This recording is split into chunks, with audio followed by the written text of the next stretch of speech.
In the 1980s in the UK, it was actually legal to carry a locking knife, and I did, and it was one of these.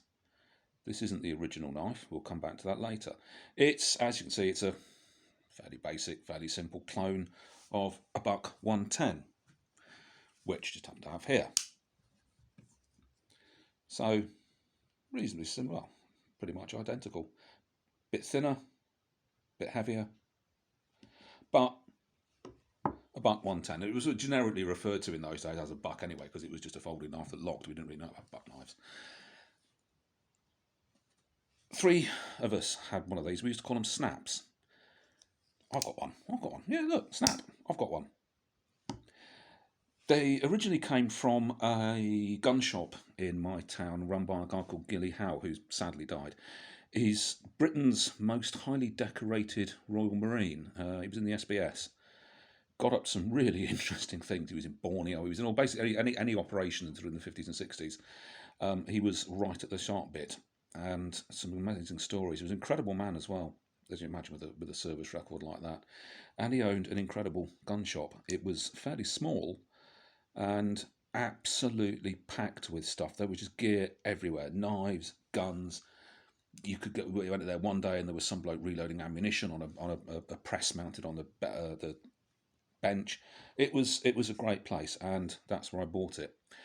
Subsequently lost it. Have no idea what happened to it, and haven't seen the two other people who used to carry them as well for many years. And I have wanted one of these for a long time. They're not available as far as I can see. So the only place I thought I'm going to find one is a car boot sale, and I was right. Came across this stall that had, it just looked like an interesting stall, you know what I mean? And nesting at the bottom of a very large ammunition box was one of these knives. £2 he wanted for it. I took it home and it was in a bit of a state. I've not tried it. I mean, it's a lot better than it was. It was basically covered in rust and dirt and looked like it hadn't really been done anything since the 1980s. Probably hadn't been outside that ammunition box. But the thing I do like about collecting second-hand knives is the stories it's got to tell somewhere. So there's a few little bit of wear and tear, particularly so on the blade, and despite trying to sharpen it, that is still a few little chips. Goodness knows what somebody's been cutting with that. And the other side is just about the same as well. I'm not going to clean that off. There's no point. It's a second-hand knife, and it was the kind of thing I carried as a youth, and it's just really nice to have one. For all the ills it has suffered, it's actually not in too bad nick. The centering isn't brilliant, but then if it was in a buck knife, you know, the centering on there isn't brilliant. There's not a great deal in the way of blade play,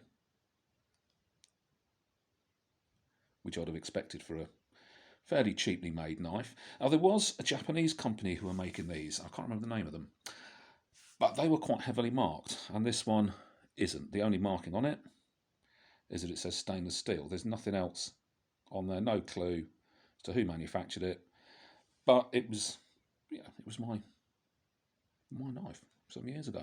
So it's pretty much unremarkable apart from the story behind it, really. And I keep it in this pouch. I don't carry it anywhere, obviously can't because it's illegal, but I keep it in this pouch that I bought at Tankfest. And I'd actually picked it up and sort of was talking to my missus, wandered off, and then thought, I should be able to pay for this. So I went back to the stall holder, what I thought was a stall holder, and said, can I have one of these, please? It's a 9mm, British Army 9mm ammunition magazine pouch. And he said, yeah, it's £6, mate. And I said, but it says £3 over there. And he went, well, that's another stall, isn't it? All right, okay, I'll go out and pay in the other stall then. I just like the fact it actually fits really, really nicely. And I want to keep it in a pouch. And it fits. And it goes in there very well. So, I mean, it's the kind of thing that were lost in their thousands, I would have thought. I certainly lost my original.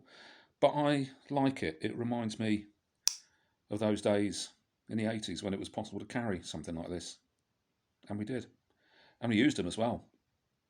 So, unremarkable knife, except to me.